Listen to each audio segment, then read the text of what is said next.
Also trending today, union leaders and Hollywood studios have a tentative agreement to end a historic screenwriter strike after nearly 5 months. The 3-year contract agreement, settled on after 5 marathon days of renewed talks alongside studio executives, must be approved by the Guild's board and members before the strike can officially end. But it's still far from back to business as usual in Hollywood, as talks have not yet resumed between studios and actors. Thank you, NATCOM! Thank you, NATCOM! The union representing screenwriters now has a tentative agreement with Hollywood studios to end a historic strike after nearly 5 months, raising hopes that a crippling shutdown of movie and television filming could be near an end. 5, 6, 7, 8, studios negotiate. Actors remain on strike, but the deal with writers might help them find a resolution as well. The Writers Guild of America announcing the deal Sunday in a joint statement with the Alliance of Motion Picture and Television Producers. The agreement must be approved by the Guild's board and members before the strike can officially end, something that could happen this week.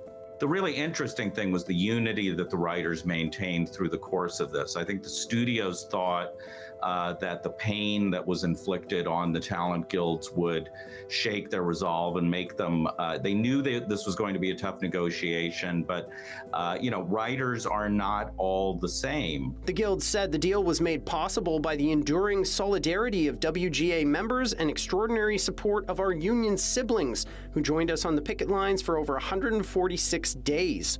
Writers were also told the strike is not formally over and no one was to return to work until hearing otherwise, but picketing was supposed to be suspended immediately.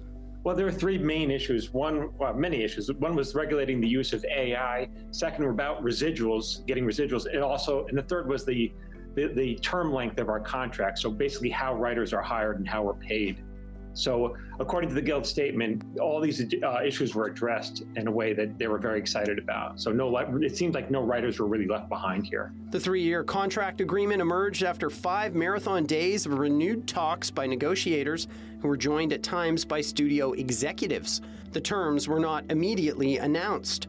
The deal coming just 5 days before the strike would have become the longest in the Guild's history and the longest Hollywood strike in more than 70 years.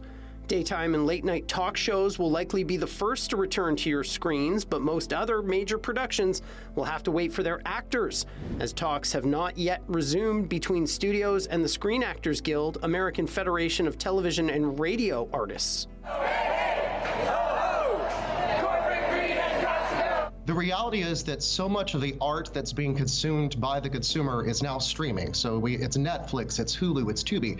Now, if I have a show that airs on, let's say, NBC, Fox, etc., we know what those residuals are going to be because they can track how many times it's re-aired, etc.